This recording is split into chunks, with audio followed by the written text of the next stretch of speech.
Welcome back to nope. Between sessions. I'm gonna need you to stop cheating on me so that you can get my name straight. Right? All your side chicks. Right. All my side pieces. And I'm talking about starting 3 more. Okay. Right. No respect for what we have here. This is an open relationship. You're polyamorous when it comes to podcasts. I am. I definitely am. All right. Hey guys, welcome back to Between Sessions. My name is Ebony Harris. And I'm Elisa Bokeen, and we are 2 brown chicks changing the face of therapy on both sides. I'm just messing with you. Both sides of the couch. And I can't keep it in my head, dog, because I look You look beautiful. Whatever. Welcome back from quarantine. I don't know why we keep calling it quarantine. We're not quarantined, but we are staying at home in an attempt to flatten the curve. Yes. And we are doing our civic duty. We are lessen the amount of cases in the Houston area, and because they're doing it city by city, county by county, so it's not like we can be like in the world because everybody's just kind of like doing their own thing, but we're doing our part by not going into the office. So we're here to chat, and due to all of this, the changes that have been going on with the different cities, we're actually going to talk about how about online therapy and teletherapy, teletherapy, and why it's a really good option, just in general, but especially during times like these, how it can still be helpful. Absolutely. Yeah. So both of us have done teletherapy in our practices. We've always offered it, but in the last couple of weeks, we've both moved 100% to teletherapy. Just again to try to like make sure we're doing our part as far as not spreading it. Although technically we fall under like the industry that could still see people, especially because we only see people 1-on-1 or 2-on-1, but we've chosen to move on over to online. So I don't know. What are your thoughts? When you were in school, was it like did it feel like online therapy was like not real therapy? I don't know that we really talked about it a lot, to be honest with you. I don't even think it was necessarily on the radar. I'm trying to remember it probably was just like kind of briefly touched on, but that's a great question because we weren't necessarily primed for it. Right. I feel like we didn't discuss it, but when the discussion of alternative therapies will come up, a lot of the professors I had, and probably because they've been practicing for years and this is just what they've known, very much it needed to be on a couch in an office, face to face, so they didn't necessarily say anything negative about teletherapy or telehealth, but it was definitely like this is real therapy. Right, because telehealth can be video sessions, it could be phone sessions, because that's another option as well. And I think you're right. I think a lot of the profession right now, so it's interesting because as I've kind of been watching this as a clinician, some of the therapists like you and I, we've always offered this, and it's something that we've already had been trained on, and we're quite comfortable with technology. And we're going to talk about some of the differences between in-person and telehealth. And yet I think both of us have been pretty comfortable. I myself, I love meeting with people in person because I like going into my office and I put a lot of effort into my office space. So I like that, and I think a lot of my clients appreciate that too. But I also think video sessions are also something I enjoy as well. So it hasn't been that painful of a transition, but I know some therapists that maybe fall kind of where you're talking about, where they're struggling maybe a little bit more to hop on to this particular form of providing therapy. Definitely. But I think it's important. Just in general, just to have that as an option. And now that I think about it, I do remember us talking about it because we would talk about rural areas or areas, I don't know, okay, areas where clinicians may not be as readily available. And so having that as an option as well. But I guess the first thing is just kind of discussing what, if you haven't already seen this with, if you're in therapy or as a clinician, kind of what the transition has been for a lot of people. Especially right now when people are trying to like respect the whole stay at home and make sure we're not passing or spreading the virus. A lot of clinicians have been in contact with their clients as far as like whether that's email or phone calls, just to let them know like, hey, this is an option. Excuse me. Even if they hadn't moved 100%, they may have sent like an email saying I'll still have face-to-face options, but if you would like to move to telehealth, that's fine. And then you might have got an email that just said like, this is what it will look like for the foreseeable future, just because that's where we are right now. But what should, as a client, what should they be expecting when it comes to health? Well, I think the first thing is their clinician has to determine whether or not what they're working on in therapy is appropriate for telehealth. So that's why we do have some of our clinicians, and by our, I mean in our profession, not like our clinicians. Right. I don't have any clinicians. So there are some people who, I think you and I, the populations we work with tend to be pretty high functioning folks. And so telehealth is appropriate for them. But if you have somebody that maybe is struggling more, so let's say there's suicidal ideation or just these other higher risks that maybe they've been working on with their clinician, first we have to determine, is their particular situation appropriate for telehealth? Right. I think that's a big part of it. It's like there are certain things that telehealth may not be appropriate, and so understanding what that means, when it's appropriate and when it's not. Yeah.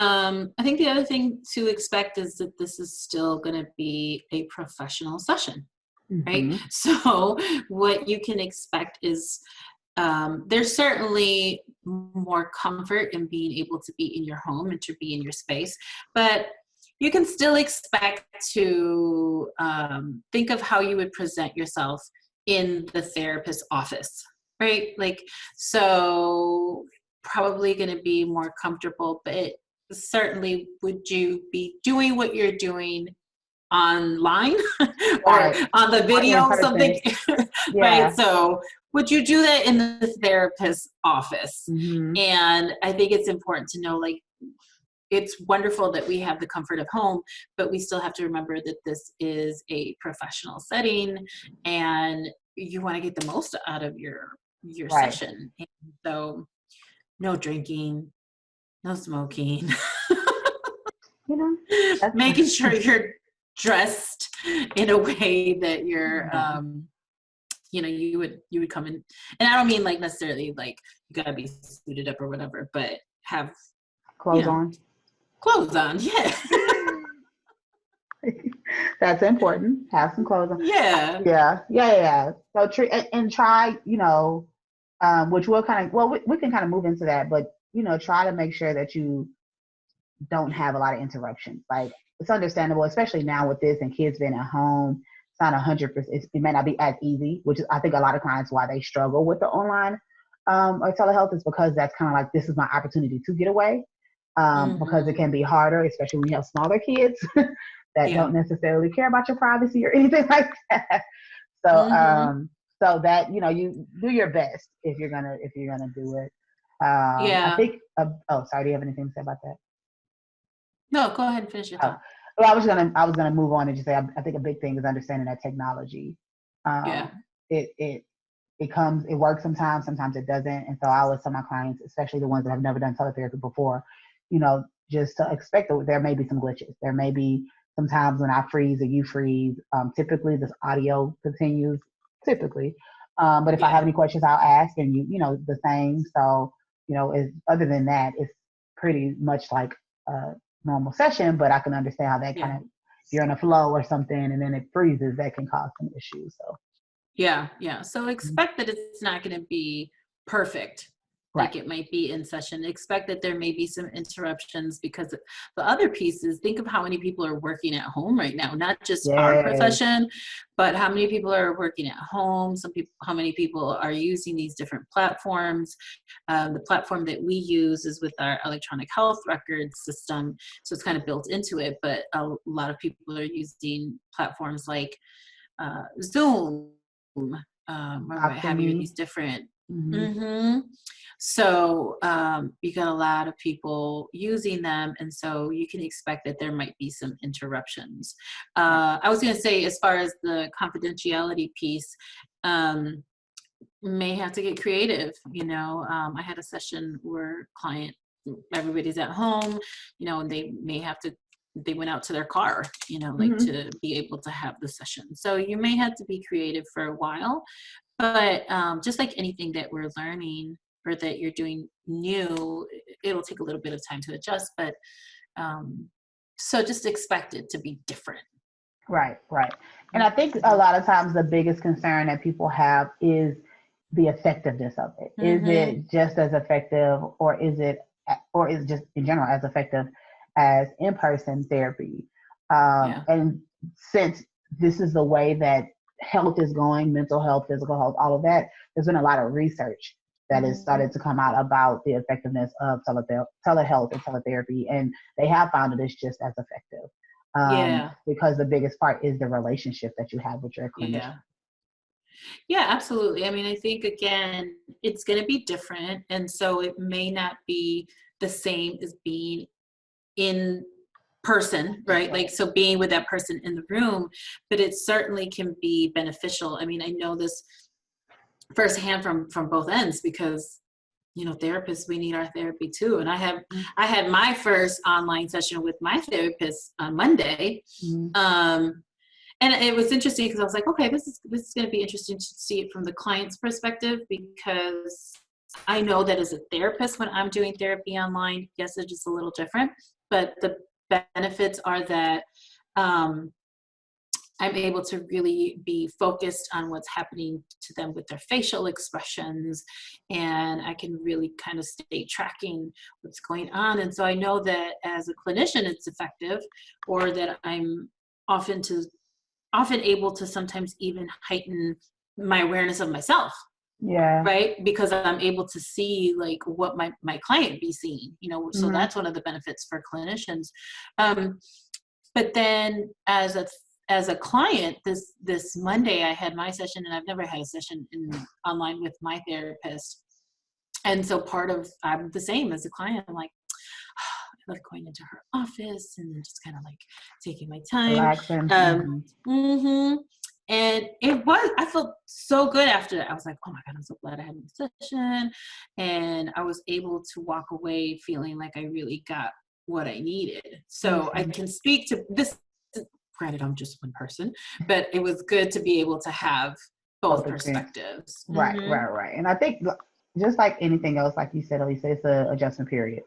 That's all. It's just if you've never done it before, that just like the first time you went to therapy and that little bit of anxiety that was there, what's going to happen? Is this going to work? I think it's the same thing. So,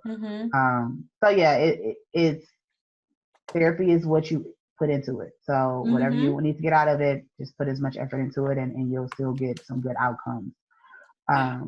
We need it. Right. More than ever. Exactly. That goes into like just the benefits of teletherapy in general.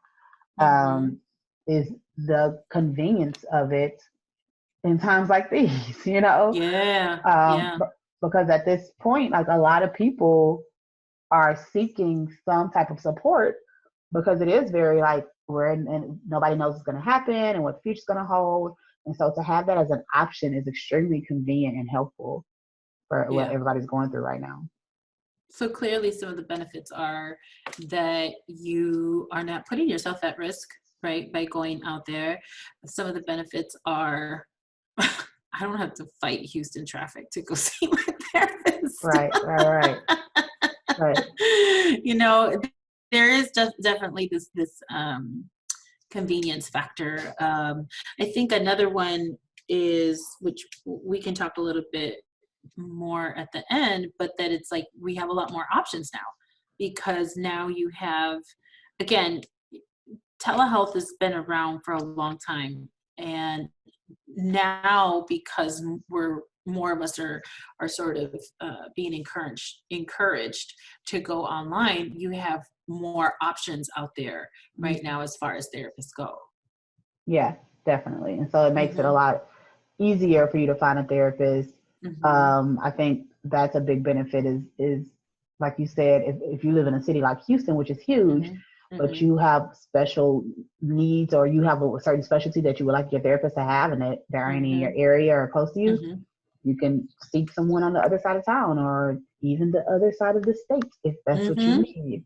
That's right. So how to find a therapist. Yeah. So how to find a therapist? Well, of course, we're a little biased here, Ebony, but we have this little thing called the Melanin Mental Health Directory. And so hopping on those directories like Melanin Mental Health, hopping on there and looking for a therapist, again, reaching out to them and asking them if they're offering telehealth. And like you mentioned, if it could be anybody in your state, right? Like, so it doesn't necessarily have to be in your same city. And this has always been the case, but Yeah. it's really being highlighted now. So it could be, I'm in Houston, but if I needed a therapist in Austin or Dallas or San Antonio or McAllen, whatever, El Paso, yeah. You're able to find somebody that might be work. And I know that there are some states, I don't know which ones, that are offering right now, depending on the state, but like I think I saw one until September, like March through September, where even an out-of-state therapist. So maybe in the past where it's like you can only offer therapy to people who are in your state, there are some states, I would check with your state, where they're allowing people from other states to provide therapy. So maybe you've been following, a therapist online, or you heard about them, and before they wouldn't be able to offer you therapy. Right. And for, I don't know how long it'll last. It would be amazing if it kind of, but I digress. Anyways, check with your state. You have more options than ever. If you can see a therapist that's not necessarily in your state. Yeah. So of course, like you said, the directory, it was something you said earlier, and I did not write it down, but I know you said the different cities. I don't remember, but it was another way. If I think of it, I'll come back to it. How do you prepare for a session? So a lot of times, when you come, like I said before, when you come into a normal therapy session, sometimes you don't know what to expect. And we talked about that a little bit on here. But what's the best way to kind of prepare for an online session? And I kind of talked a little bit about it earlier, which is, one of the ways is to try to find a quiet place as best as you can. Yeah. Most therapists are pretty understanding of, if you're at home, you have kids, or if you live in a smaller place, maybe it'll be a little harder, but try to go to your car, drive. I've had clients drive to Starbucks, and I know right now Starbucks you can't go in, but they can sit in their car and use their Wi-Fi. So if you can find a private space where you can not be bothered or distracted for an hour, I think that's a good thing. Yeah. I think the other. Go ahead. I'm sorry. No, I'm sorry. I was going to say I was going to go back and forth and let you do one, and then I could do one or something. Yeah. Well, the big thing is, when you're in our office, we have to do everything we can to ensure your confidentiality. And so with video sessions, what needs to be understood is that you are really responsible on your end where you're at to ensure your confidentiality. So it's not just for privacy purposes, but confidentiality purposes. So maybe that is, going out to your car, or if you're in your room and you have a sound machine, like the ones that we keep in our office, put that outside of your door. Or if you don't have a sound machine, maybe it's, running. YouTube often has all types of different sound type, nature sounds, whatever, like anything to kind of like a noise diffuser, put that outside of your door. Maybe if your closet's big enough, go in your closet. Headphones are really helpful. Be somewhere where it's it's a nice lighted area if possible, so that way your therapist can see your face. Yeah. So really, just ensuring confidentiality, ensuring that you're comfortable, right? Like not too comfortable, right? Not so comfortable that, we cross boundaries, but, try and find a spot in your home where you can be comfortable as best as possible. And one thing I think is important for us to discuss is there's been a lot of discussion about how for some people, therapy is a refuge from the person in the home, that maybe they are going to therapy to process about. So there's domestic violence situations. And so there are resources out there for you if you find yourself in that situation where now you're at home all day long. There are resources, there are other avenues that you can take, so that your mental health is not something that is neglected during this time. And we'll put a list together for you all, with those resources, because off the top of my head, I don't have them, but I think it's important for us to highlight that can certainly be an issue also. Right, definitely. Along with the preparation is, I think, of course, making sure you have Wi-Fi or a strong connection, or even if you can typically do it from your phone or computer. And so that's, if you have Wi-Fi, that makes it a lot easier to not have so much interruption when it comes to the conversation. And just, I think what you're saying about just being comfortable is important. And trying to find a space where, especially if it's an hour or 90 minutes, like where I can sit here, I can be comfortable, I can speak freely like I would in a therapy office, because I think sometimes that's the harder thing to do. And something I was gonna say, I don't know where my mind is today, but everything just keeps floating out. It's gone. But evaporating. Right, it's just kind of like quickly dissipating or whatever. But teletherapy is extremely helpful and effective. And I think a lot of times when people start doing it, they start to realize like, oh, this is kind of convenient. So even I would not be surprised if a lot of clients and a lot of clinicians keep this as a part of their practices after all of this is passed, because it truly is a good option to have, and a good way to be able to help as many people as possible. Absolutely. So yeah. Making it more accessible to people. Exactly. I think the other piece is kind of on the kind of piggybacking off of the confidentiality piece, just ensuring safety. So if you do drive somewhere, don't do the video session while you're driving. Right, definitely. Right? Like, so not to be driving somewhere, not to be doing something where your attention needs to be focused somewhere else, but again, just ensuring your own safety, and also letting your therapist know where you are. Typically they'll ask. Hopefully they'll ask in the beginning of the session. But I'm hoping that they're asking, because that's important for us to know also, safety-wise, to ensure your safety, because if I call 911, it's not necessarily, unless we're in the same county area, you're not going to be able to have somebody go over there. So ensuring your own safety and communicating that to your clinician. Yeah. All right. Well, is there anything else that we need to add about it? I feel like we went through a lot of information. We did. I just want to continue to encourage people. Like our last episode is how you can stay grounded sort of through this time. And so I just want to continue to encourage people to take care of yourselves. Right now is more important than ever, that we are doing what we need to really tend to our mental health.